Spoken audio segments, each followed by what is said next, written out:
want retribution. Oh yeah, we want retribution. Oh yeah, we want retribution. Yeah, we ran out of patience. Boil up with the cold hard hatred. I can feel the vibration. Beat in the streets, it's a new sensation. I wanna break faces on the pavement. I wanna make greatness look complacent. Adrenaline awakened, I can taste it. We can make an impact, grab it and take it. Like a disease, bring them to their knees. Taste and fade to see. Just like the wind.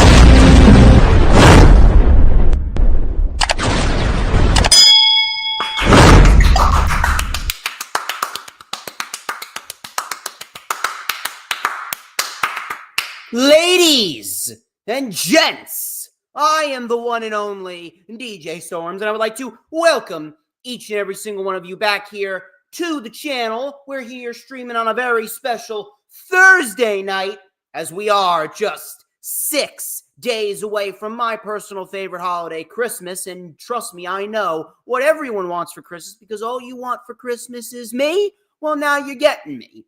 That would be the man known as Mr. Controversy and the operator of the Best Damn X, formerly known as Twitter handle, known to mankind. And this is the official rundown for Ring of Honor Final Battle 2024, which of course streaming live tomorrow night on Ring of Honor Honor Club.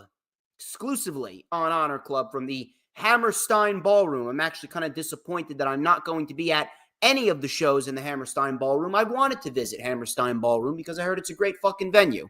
But either way, I'm still going to be watching it, and I will be reviewing it as well. Just a heads up for everyone. I'm getting over a cold. Listen, I feel fine. For the most part, I sound fine, but I do have a lingering cough. So every now and then I'll probably need to clear my throat. I will be needing to clear my throat because I have a fucking post-nasal drip tickle. I had the same shit back in 2018, and it lingered all the way up until Christmas. So I am hoping that I'm going to be able to kick it within the next 6 days, because I really fucking hate this shit. I don't feel bad. Okay? I don't feel bad. I don't feel like shit. It's just an annoying fucking cough. It's an annoying fucking lingering cough that I get every fucking time that I get a cold. This is why I try my damnedest to never get sick. Because I hate not having the ability to talk without clearing my fucking throat. Probably gonna fuck up my throat even more. But regardless, we got some shit to talk about. I will be hydrating, don't worry.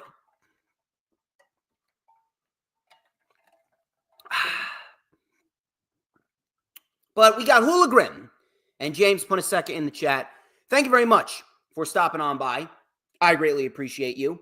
We're also going to go over a little bit of news, rumors, and reports as well, because I got a couple of reports that I want to get out there. We don't really have that many matches. 7 matches for Ring of Honor Final Battle 2024, which is very good, by the way. That is a great thing. And I've said this numerous amounts of times. 7 matches, that is the sweet spot. 7 matches is the sweet spot. You want to do 8? You want to do 8? You can go ahead and do 8. But you better time the matches properly. And you better spread it out across X amount of hours very, very, very nicely. But 7 matches. The show actually looks very good. The show looks very good, so I am definitely looking forward to it. I am going to be watching it tomorrow with my uncle, of course. But we got 7 good matches. I'm hoping that we actually see some substance coming out of Ring of Honor. I have not been keeping up to date with Ring of Honor like I usually do, simply because of the fact that I've been wanting to take a step back. I've been wanting to focus on myself, which I have been. I've been doing a little bit more streams in the month of December. Slowly starting to get back to my normal self. But I do think that 2025 is going to be a nice comeback year after I had my little break, especially from the Saturday streams. I will be doing a rundown for World's End, and I will be doing a rewind for World's End. I may do a separate video. Where I will put out my top 10 matches of 2024, with some honorable mentions, of course. But obviously, before we get into what we're going to get into, please make sure that you follow me on social media at HistoryMakerDJS. One more time, that is at HistoryMakerDJS, both on X and Instagram. You can also add me on my personal Facebook. Please send me an email, StormsTakeOver@gmail.com, for any form of collaborations or business inquiries. Very, very important there. Please make sure, if you haven't already done so, that you hit the like button. And of course, hit the subscribe button if you're watching on YouTube. You can also follow me on Rumble. We're live on Rumble right now. In addition to that,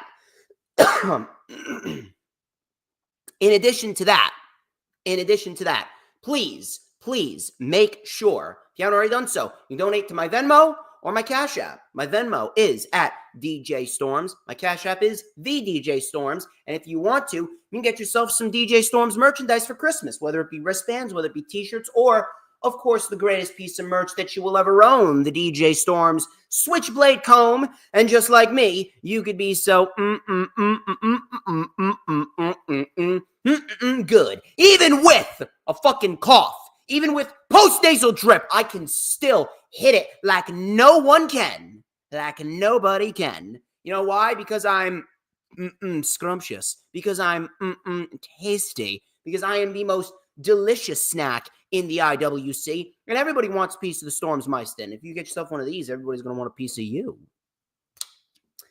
In addition to that, please make sure that you like the official DJ Storms business page, and I may just send you an invite to join the official DJ Storms Posse group on Facebook. That is, be sure to share the stream out on all platforms, social media, whether it be YouTube, Facebook, X, Instagram, Pinterest, Twitch, or Tumblr.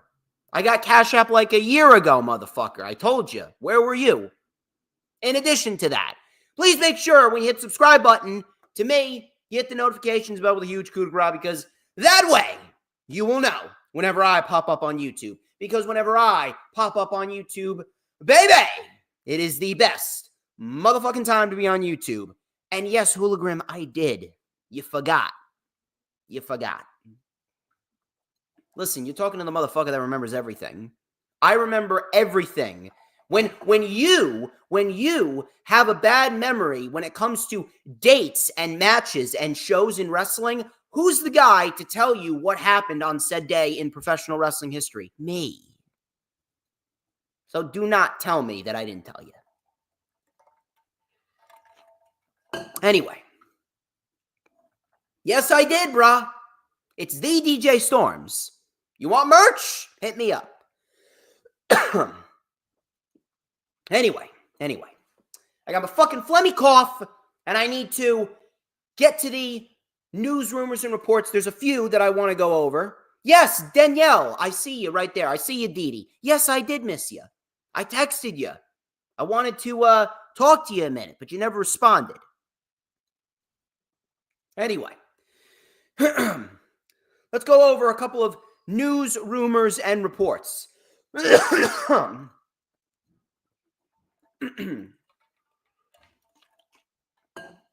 Drew McIntyre. He's been the talk of the town all over again. Now, this comes from WrestleVotes Backstage Pass. WWE, according to WrestleVotes, they feel that Drew McIntyre is on the cusp, if not already there, of becoming a significant main event upper echelon attraction. McIntyre will be a quote-unquote huge focus for the company heading into 2025. Now,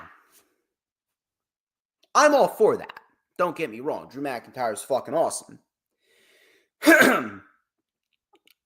But the question that I have here is,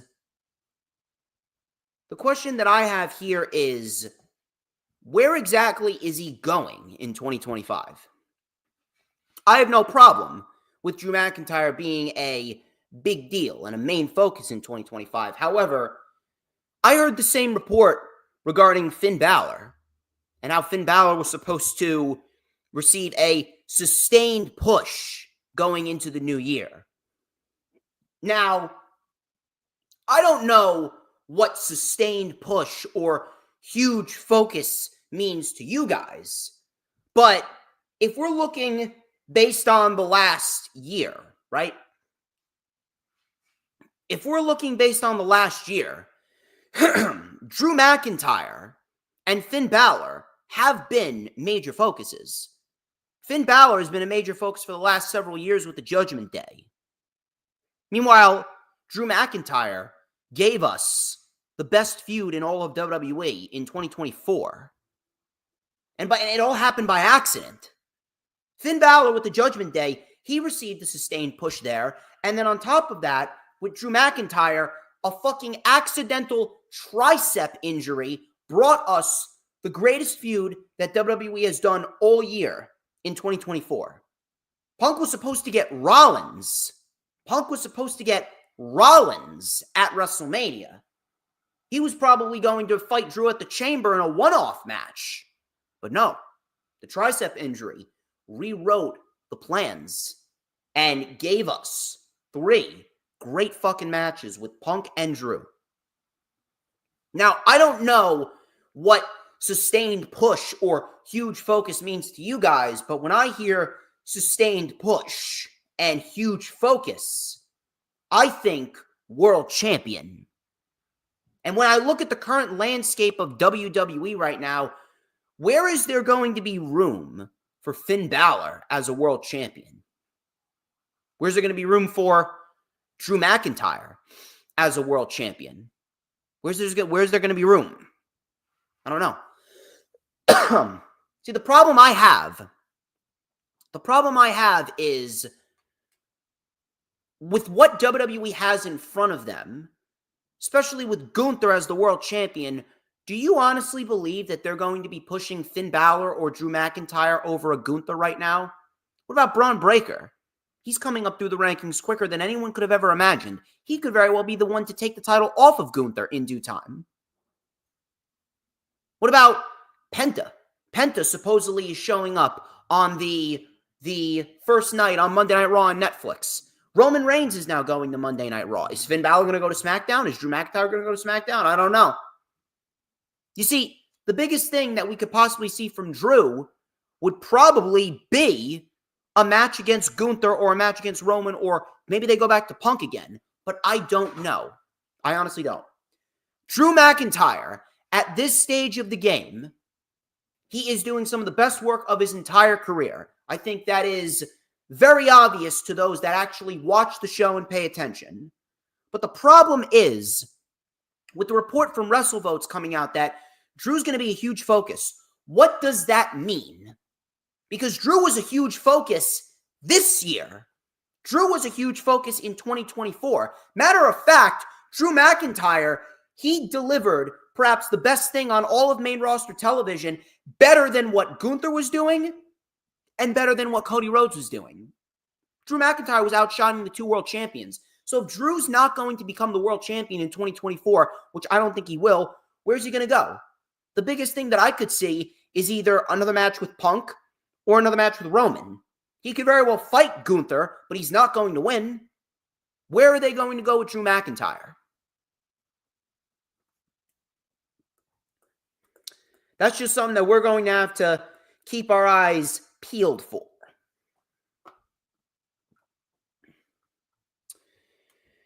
Roman Reigns. Speaking of Roman Reigns, WrestleVotes again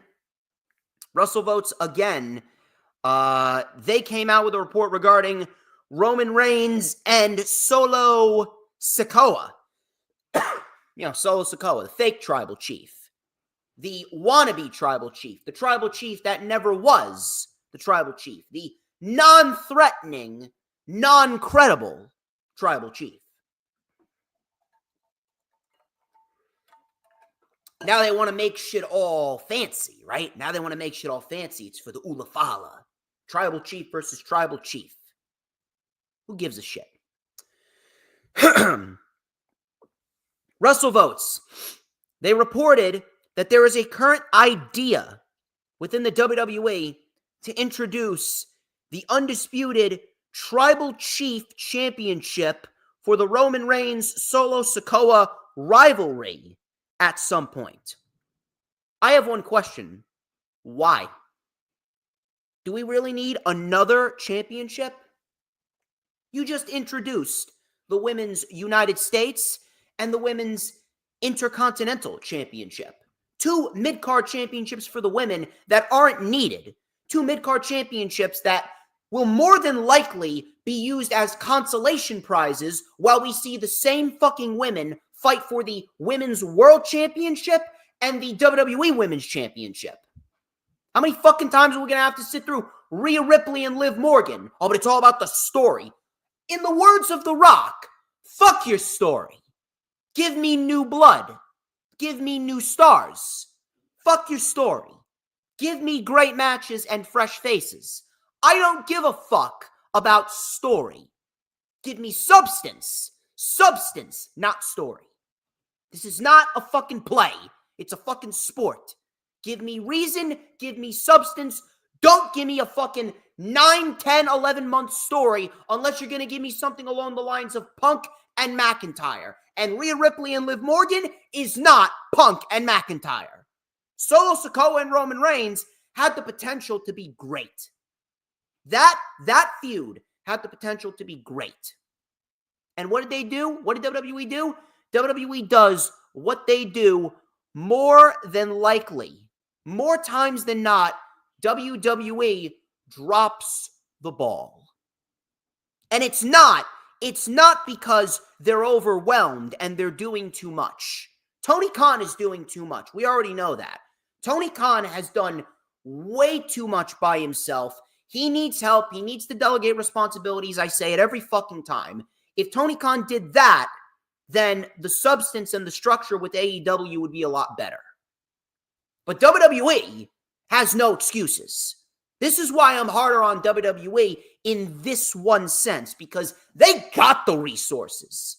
They got the resources. They got everything that they need to give us substance. They got everything that they need to give us great feuds. The problem is that they just don't give a fuck. They don't put enough. They either give us too much or they don't give us enough. There is never a healthy median with WWE. Outside of the Punk and McIntyre feud, because that was fucking fantastic. But why are we introducing a Tribal Chief Championship? The Ulafala, or as LA Knight calls it, the Ufalafa. I prefer LA Knight's pronunciation of it, the Ufalafa. The Ulafala, that already has enough substance. That already has some substance. So I don't understand why we need to make a championship for that, for this feud. If you guys haven't realized it, the feud is fucking dead. I don't give a fuck however you want to spin it. I don't give a fuck what kind of story excuse you want to pull out of your fat asses. At the end of the day, Solo Sikoa and Roman Reigns is a dead feud. War Games, even though it was a decent War Games didn't feel as important as it should have felt because they booked themselves into a corner. The Rock should have been involved in War Games. And you should have debuted a new member of the Bloodline. But no, you brought CM Punk in there for no fucking reason other than, Paul Heyman owes me a favor. I'm doing a solid for my friend Paul Heyman. Who gives a fuck if you're doing a solid for him? You ain't blood. You ain't a part of the fucking bloodline. The only non-bloodline member that was allowed in that match was Sami Zayn. Why are we introducing, or why are we contemplating the idea of introducing a tribal chief championship when you got the Ulafala, the Ufalafa, the Ulafalalala, the fa-la-la-la-la-la-la-la, whatever the fuck they call it? The holiday season, give me a shit. Give me some slack. Or don't give me shit, rather. I don't really get what they're doing. I don't get WWE when they pull shit like that and try and make shit feel more important than it needs to feel, and then it doesn't feel as important as it should. I don't get it. It's frustrating. It is frustrating.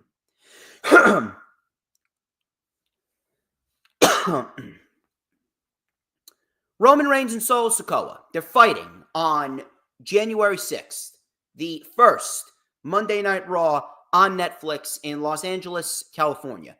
Great. According to WrestleVotes, they're contemplating the idea of introducing a Tribal Chief Championship. Why? I don't understand. The Ulafala is prestigious enough, or they made the Ulafala feel prestigious enough. The feud is dead as it is. Solo Sikoa took three big losses back to back to back before we got to War Games. So there is no credibility coming from Solo Sikoa's side. All this is a feud for Roman Reigns to kill time before we inevitably transition over to The Rock, which I believe The Rock is going to cost Roman Reigns on the first Monday Night Raw on Netflix. But a Tribal Chief Championship? No, we don't need that shit.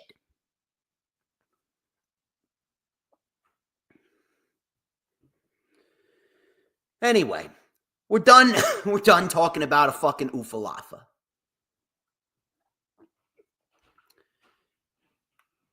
Hooligram, I'm going to throw this out to you right now. CM Punk and Roman Reigns teaming on War Games just because they're two Paul Heyman guys is fucking lame. Punk has no history with the bloodline. It's a bloodline civil war. I don't give a fuck whether Punk's a former Paul Heyman guy or not. I don't give a fuck if Roman was a man short or not. You wanted to debut someone? Debut Hikuleo, the son of Haku. He's reportedly been signed to the WWE since June. I don't give a fuck if Roman has history with Punk or not. If it's a bloodline civil war, give me a bloodline civil war. It's not that hard, okay? It doesn't make sense. How does it make sense to have a bloodline civil war when CM Punk ain't a part of the bloodline? There you go. You're proving my point. Lance Anoa'i signed too. The Rock should have...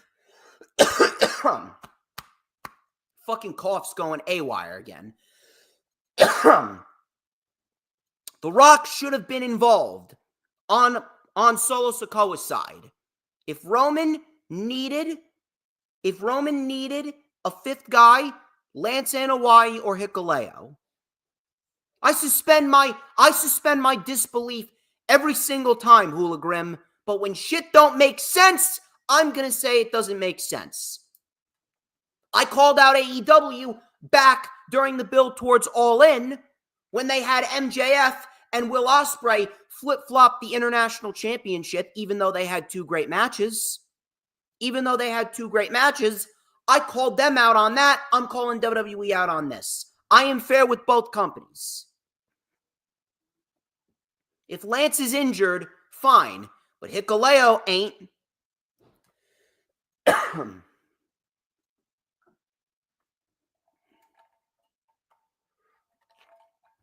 Fucking hell, man. Where was I? Oh, yeah.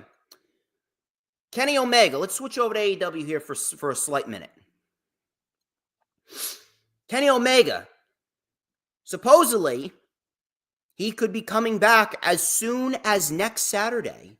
For those of you that don't know, Next Saturday is AEW World's End from Orlando, Florida. That is when World's End will be coming to you guys. So if Kenny Omega returns, listen, I got no issue with that.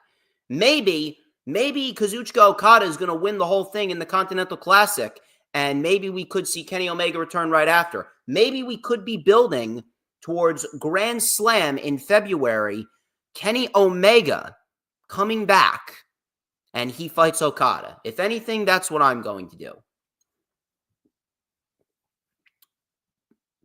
Kenny Omega, according to Fightful, reportedly could be coming back by World's End on Saturday, December 28th. Now, I'm not really sure what the plan is. You got Kenny Omega fighting Gabe Kidd at Wrestle Dynasty. That's in the beginning of January. But I'm actually looking forward to Kenny Omega's return. I'm very happy that he's coming back, especially after that scary battle with diverticulitis.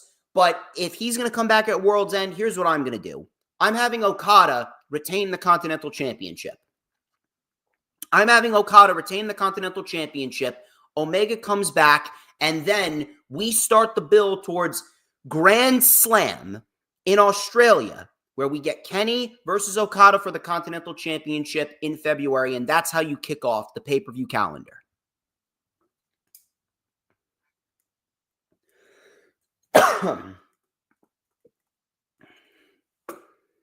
And finally, Ring of Honor. Ring of Honor. Ring of Honor, according to Dave Meltzer, is currently being eyed at by True TV. Now, I don't know what channel True TV is. I don't have True TV, or at least to my knowledge, I don't have True TV. You guys know what channel True TV is on regarding Optimum? I would love to know. But according to Meltzer, True TV was in the hunt for Ring of Honor TV rights. Could that be a deal? Could that be a deal that we certainly see in 2025? I don't know. But if this is the case, I don't mind if Ring of Honor has a TV deal. The more the better. By the way, AEW is reportedly profitable at $2 million right now. Probably the third most profitable sports company in the world right now. Actually, you know what? Let me take a look. Was it 2 million or was it 2 billion? I don't fucking know. Let me take a look at this. Because this is relevant to my point here. Let me look this shit up. What is it? What is it? 2 billion, excuse me. They're profitable at 2 billion, AEW. That's great. That's awesome. I got no issue with that. However, regardless of the profitability, and regardless if Ring of Honor gets a TV deal or not, the main thing that I'm going to be focusing on is the same thing that I've been focusing on when it comes to any type of wrestling show that I observe, and that is the structure and the substance. Ring of Honor has not had any substance since after Supercard of Honor in 2023. The first month of Ring of Honor on Honor Club throughout March, that was a great fucking time. That was a great fucking period. They gave you a lot of great wrestling, and they built up Supercard of Honor to be one hell of a fucking show. So I very much enjoyed what we saw within the first month of Ring of Honor on Honor Club. Zero complaints there. However, after Supercard of Honor, completely fell off the rails. There's legit nothing when it comes to Ring of Honor. The only substance that we get with Ring of Honor is whatever the fuck Athena is doing. And Athena can't carry the fucking show all on her own. She can't. There's way too many enhancement matches. You get like 10 fucking matches within a 90-minute time period. And I'm sitting here going, why? Why do we need to watch 10 enhancement matches in a 90-minute time period? Meanwhile, you could shrink the time down to an hour. You can give us 3 to 4 matches with substance mixed in with some promos here and some back and forth mic battles there, and you could throw in some cool video packages. On top of that, we need separate rosters. Why am I going to care about Ring of Honor? Why am I going to care about paying $9.99 for Ring of Honor Club? Meanwhile, I could literally see every single individual, minus a few, on AEW TV on a consistent basis. We see Top Flight on Ring of Honor on Thursday, and then we can see him on Rampage on Friday, or Collision on Saturday. You need to separate the AEW and the Ring of Honor rosters. Keep Ring of Honor strictly to Ring of Honor. Make it 1 hour and give us substance. Give us substance. I don't care about whatever fucking long-winded soap opera stuff. Listen, we don't need another Bloodline angle. The Bloodline angle peaked in 2023, and ever since after WrestleMania 39, it went downhill. It went completely downhill. Now, we're just waiting for Roman and Rock so we can finally conclude the Bloodline storyline, because Paul Heyman, Paul, if you haven't realized, we're not in the fucking third inning anymore. It's unbelievable. But listen, it all comes down to the substance. True TV reportedly is in the running to gain television rights to Ring of Honor. Fine. I got no issue with that. AEW is reportedly extremely profitable at $2 billion. Great. If Ring of Honor is going to be a part of that, fine. But you need substance. You need to give me substance and organization.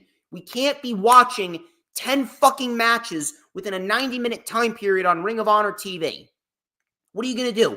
Give us 1 hour of Ring of Honor every week and stuff 5 matches into that 1 hour time period with no organization, no structure, no promos, nothing to actually develop some substance and some heat behind the major feuds on the show? You can't do that. If Ring of Honor is going to get a TV deal, we need to have a seismic change with the structure of the show.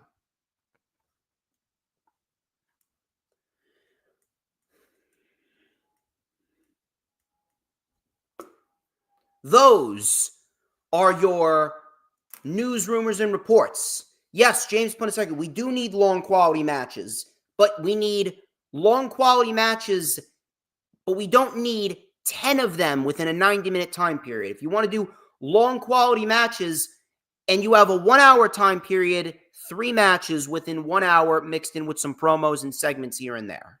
That's how you do it. And develop a fucking ranking system.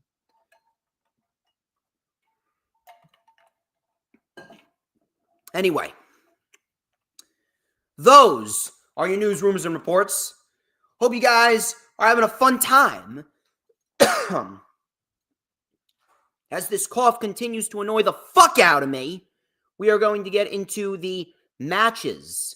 We're going to talk about the 7 matches that we got, who should win, who should lose. AEW is profitable at $2 billion, Hooligram. It literally just came out today. They're the 3rd most profitable sports company in the world right now.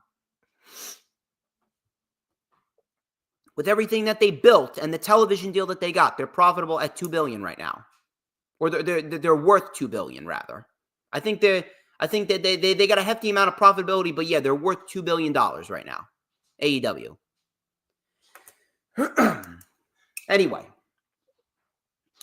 First match. I don't even know why this match is even happening. I actually thought this guy got fired, but thankfully he's still here. Jay Lethal. He's taking on QT Marshall. Listen, I don't mind QT Marshall. I don't mind QT Marshall, but I don't really understand why this match is even happening. Jay Lethal should really be on AEW TV. With the roster that you have, there's no reason why you can't build up other individuals like a Jay Lethal to be credible challengers for any one of your champions, especially the fact that you got 3 mid-card championships. You got 3 mid-card championships. You're telling me you can't find a spot for Jay Lethal? I don't know why this match is even happening, but Jay Lethal easily should get the win here. Easily should get the win over QT Marshall. Don't even know why it's happening.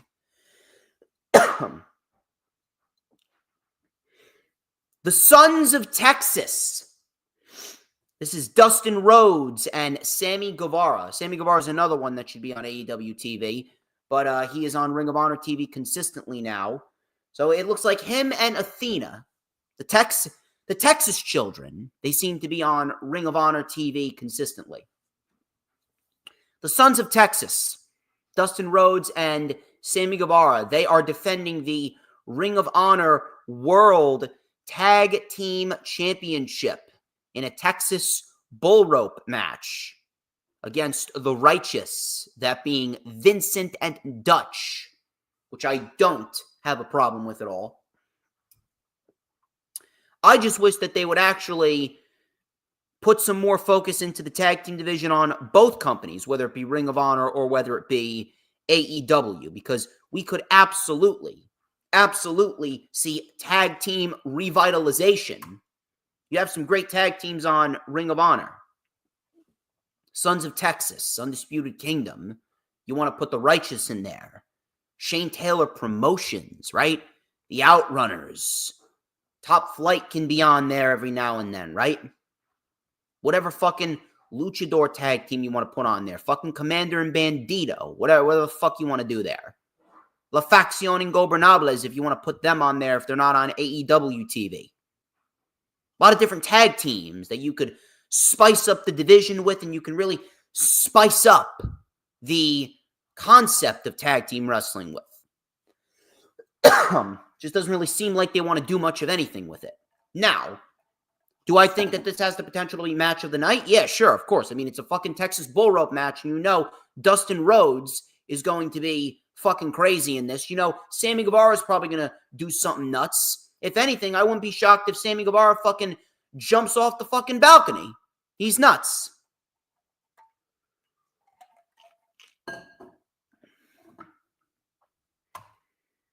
I'm just waiting for Hologram to come back, Hologram. By the way, the Beast Mortos has been getting himself over in the Continental Classic.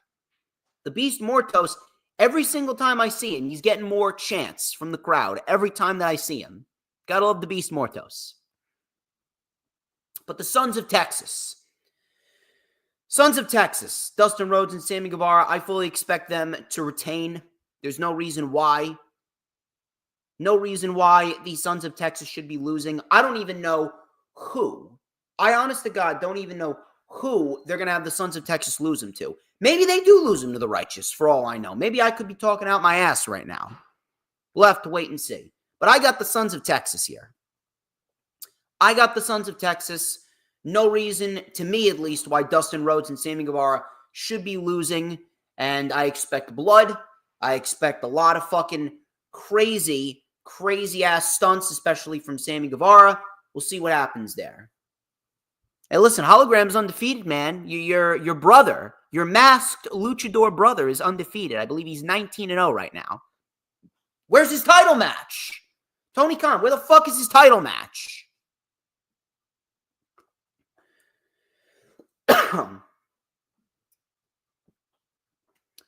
Ring of Honor World Television Championship. It's a survival of the fittest match. It's survival of the fittest match. I don't know what it. This is like the second pay-per-view for Ring of Honor in a row that they're doing a survival of the fittest match. Why for the Ring of Honor World Television Championship? I don't know. You got Brian Cage as the champion. If anything, you can build up some other individuals. Again, this is what I mean. You just throw in a bunch of challengers all in at once for your champions, Why don't you actually build up the challengers? This is what I mean. Listen, I'll be all right, Jay. I'll be all right. I'm going to go home, gonna lay down, I'll go to sleep. This lingering cough has been following me around for the last 4 or 5 days. It should go away by Christmas. I had it once before it went away. But I will be okay. But the survival of the fittest match, listen, I don't mind it, but the last survival of the fittest match that we had back in July, right? We had that shit back in July.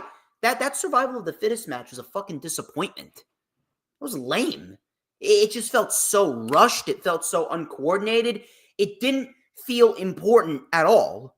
And this one doesn't feel important either. You got Brian Cage, Willie Mack, Commander, Mark Davis, AR Fox, and Blake Christian. Now, I'm assuming we're going to get some fun stunts and all that shit. And maybe it should stand out a little bit more considering there's only 7 matches on the main show. But it's still a bit of a pain in the ass because, again, you got the Ring of Honor World Television Championship, which is by default the mid-card championship or the secondary championship, the second-in-command championship on Ring of Honor TV, and you got nothing for Brian Cage.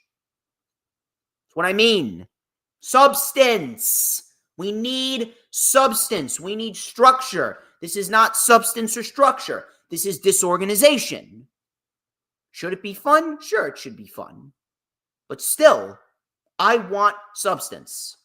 Not story, substance. You could have easily built up someone else. You could have fucking built up Commander with 5, 6, 7 wins on Ring of Honor TV. Instead, no, you put him in the Continental Classic. By the way, I think he's going to have a great match with Brody King tomorrow on Rampage. I do. I think he's going to have a great fucking match. Don't get me wrong. I think he will have a great fucking match. Brian Cage wins. No reason why Brian Cage should be losing the Ring of Honor World Television Championship. Be foolish. On the women's side, we actually get a one-on-one match for the Women's World Television Championship. The current champion, Red Velvet, she's held that championship since July, so she's been on a roll. Red Velvet, she is taking on Legit Layla Hirsch. Legit Layla Hirsch is actually coming off that fucking fantastic Texas street fight. Or who was it? Was it a Texas street fight? Was it an anything goes match? Either way, it was some sort of no disqualification match with Diamante. And they went about like 16 minutes. And within 16 minutes, man, they beat the fucking shit out of each other. They were unbelievable in that match. They actually rivaled what Thunder Rosa and Britt Baker did. If you didn't see that match back at Death Before Dishonor back in July, I highly encourage you to go and rewatch it. It's a fucking fantastic fucking match. So, Red Velvet, she's been the champion since July. I'm not really sure where they're going with this, but if they really have some investment in Layla Hirsch, maybe they give it to Layla Hirsch. Who knows? Maybe they do give it to Layla Hirsch. I do not know. However, feels like Red Velvet could go a little bit longer with it. I don't think Layla Hirsch would be the best individual to beat her for it. Maybe we see Hikaru Shida jump on in and Shida beats Red Velvet for it. But listen, if they have heavy investment in Layla Hirsch, you want to start 2025 off on a fresh note, and you really want to spice it up a bit. Who knows? Maybe Layla Hirsch wins. Maybe they give it to Layla Hirsch. I think, you know what? I think I may go with that. I think I'm going to make a bold prediction right here. I got Layla Hirsch in this. I'm going to go with Layla Hirsch. By the way, if you guys have any predictions on these matches, please let me know. And of course, by the way, if you haven't already done so, I don't understand why you haven't already done so, but give me the super chats, give me the super stickers, give me the super thanks, become a member of the channel. For Christ's sakes, I'm doing this shit with a lingering fucking cough. And I'm still giving you 1,000 fucking % because that's what I do. Because I'm DJ Shizzle Dizzle and I am the fucking king of the IWC. Haven't already done so? Give me the super chats. Give me the super stickers. Give me the super thanks. Give me some Christmas gifts and give me those. Give me the Monet. You got Mercedes Monet. There's a price to pay when you mess with Monet. How about you give me some Monet so I can get another payment this Christmas? Anyway, I'm going with Layla Hirsch. I'm going with Layla Hirsch, and I'm going with that bold prediction. I'm sticking with it. Lee Moriarty. Lee Moriarty is putting out a Ring of Honor Pure Championship Open Challenge. What are they going to do with this? I don't know. Now, we could potentially see some random Ring of Honor individual answer the call, but I got two people in mind. If you're asking me, we should either see a Ring of Honor legend or an ECW legend. Now, I think the safe bet is we're going to see Homicide. I think that is the safest possible bet. We're going to see Homicide come on in, and Homicide is going to be Lee Moriarty's challenger. However, if I was booking this, I would make a phone call to Yonkers, New York. I would make a phone call to Yonkers, New York, and I would call up the innovator of violence. I would get Mr. Tommy Dreamer. If I was Tony Khan and I really wanted to make a splash and you really want to make Hammerstein pop, right? You want to make Hammerstein pop? I'd say you call up Tommy Dreamer. And Tommy Dreamer puts over the young kid. That is how you make Ring of Honor Final Battle feel special. Do I think they're going to do that? Probably not. But that's what I would do. And I would absolutely love, I would pop. I would fucking pop to see Tommy Dreamer. He's fucking great. Very down-to-earth guy. He's 50 plus years old. He could still wrestle like a fucking beast. At this rate, Tommy Dreamer's going to be wrestling until he's fucking 70. He's in great fucking shape. I'm going with Dreamer, but I think that the safe bet is Homicide. The two main events. The two main events on the show.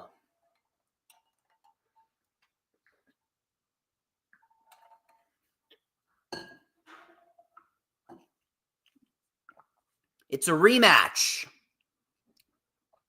It's a rematch from last year's Final Battle. It is Athena and Billie Starks. One more time for the Ring of Honor Women's World Championship.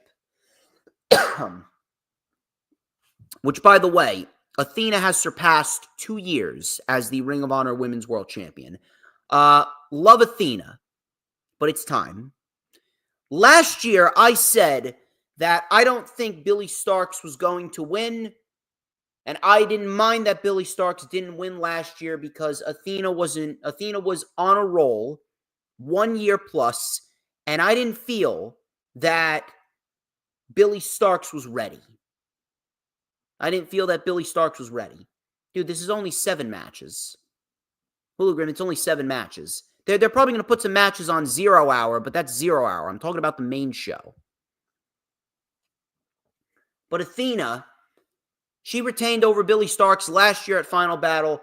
Billie Starks clearly wasn't ready. This year, she's ready. Not only is Billie Starks ready to be the Women's World Champion. Actually, no, it's been a lot more than 10 matches. A lot more than 10 matches. It's actually been somewhere close to 50 matches. Dude, she wrestles every week in either elimination matches or she wrestles in title defense matches. She has a lot. She has a lot of title defenses. She's defended against Mercedes Martinez, Madison Rayne, Willow Nightingale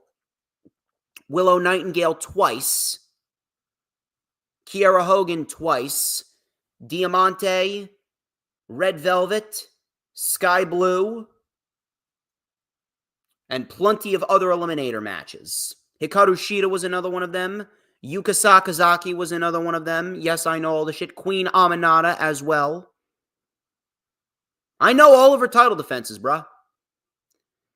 But Billie Starks is ready to be the women's world champion, and Athena, it's about time we get Athena on national TV. You know what I'm doing?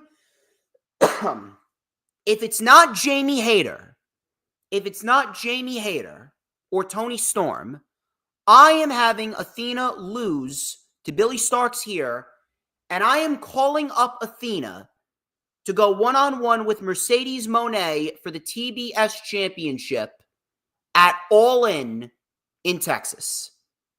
And if it's not All In Texas for the TBS Championship, then you know what? Put her in the fucking Women's World Championship title hunt.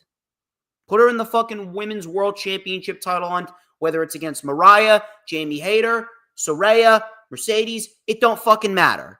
Athena needs to be on national TV. She needs to lose to Billie Starks. Billie Starks wins, and then Athena gets called up.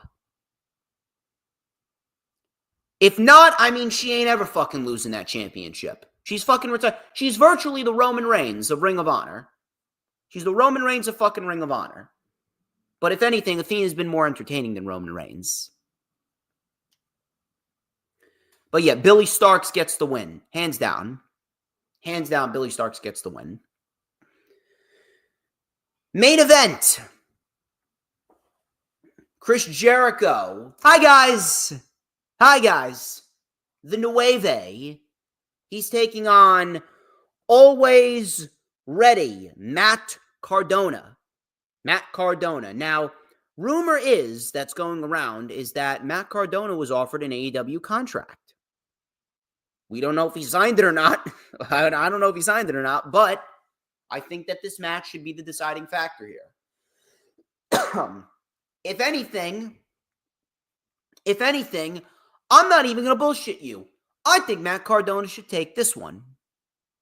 If you really want to make Ring of Honor must-see and we're going to get a new TV deal for Ring of Honor, right? Give it to Matt Cardona. I think it's about time Matt Cardona becomes a legitimate world champion. And no, the GCW Heavyweight Championship doesn't count. The TNA Championship doesn't count. I don't think he was ever TNA World Champion, if I'm going to be quite honest here. But you got WWE, AEW, Ring of Honor, New Japan. He's never been a world champion anywhere. I think it's about time that we give Matt Cardona a world championship. He's earned it. He's damn sure earned it. And if anything, him and his wife, they can be champions together. I'm giving Matt Cardona the championship. If we only have to deal with Jericho for 2 months and Matt Cardona wins the championship, so be it.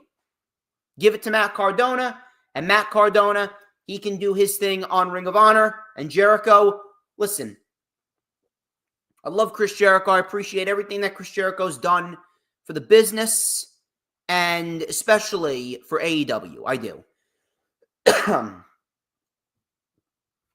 But the learning tree shit has not worked. It's funny here and there.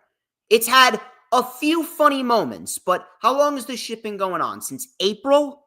The learning tree shit has been going on since April, and I can count on one hand the amount of times that we've had funny shit. Now, can he still wrestle? Yes, he can still wrestle. Jericho can still wrestle. He can still wrestle just fine. He can still wrestle with the best of them. He can very much compete. He's not afraid to take bumps. He's not afraid to go out there and bump around a bit. He's not afraid to put himself through tables or get slammed on thumbtacks, which I respect. I do. I got no problem with that because you don't see a 50-year-old doing that nowadays. There's not many people like Chris Jericho that are doing shit like that.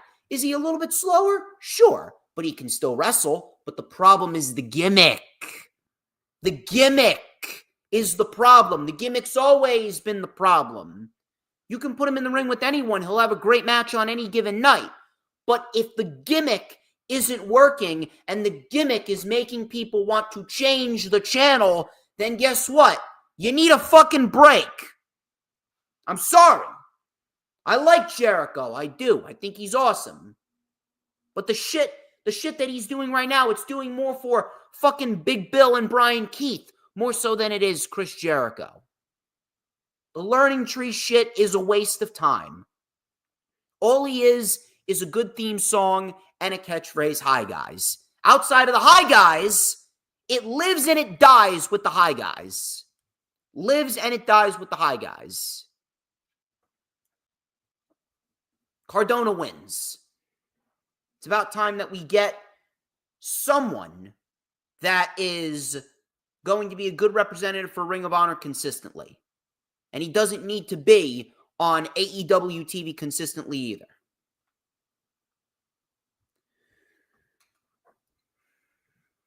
That's all I got.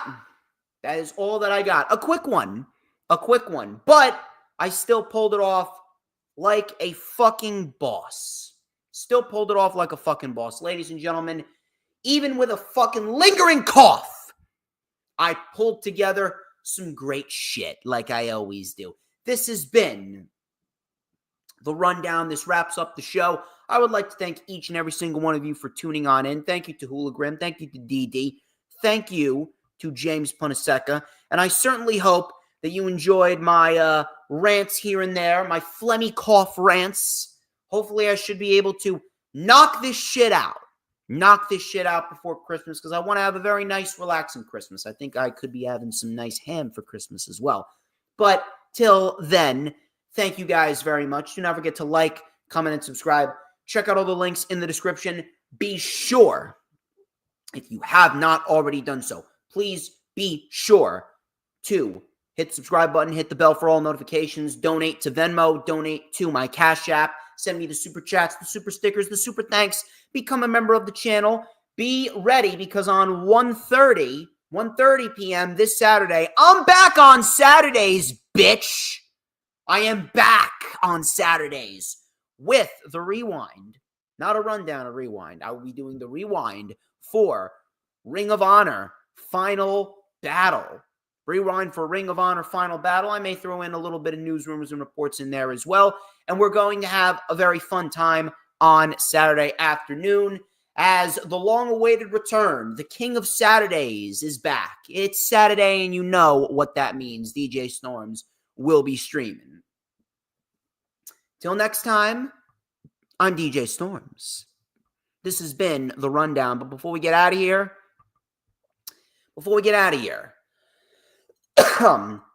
the age-old question must be answered. Ladies and gentlemen, if you haven't already answered this question, I'm going to need you to answer this fucking question right now. After everything that I did for the last hour, ladies and gentlemen, who runs the IWC? Matter of fact, I don't even need to say it. Hula Grim said it to me. And you know what? I'm going to say it anyway because I just love to hear myself say it. Who but DJ motherfucking Storms? And don't you ever forget it. Retribution! Oh yeah, we want retribution! Oh yeah, we want retribution! Oh yeah, we want retribution! Yeah, we ran out of patience for your love with the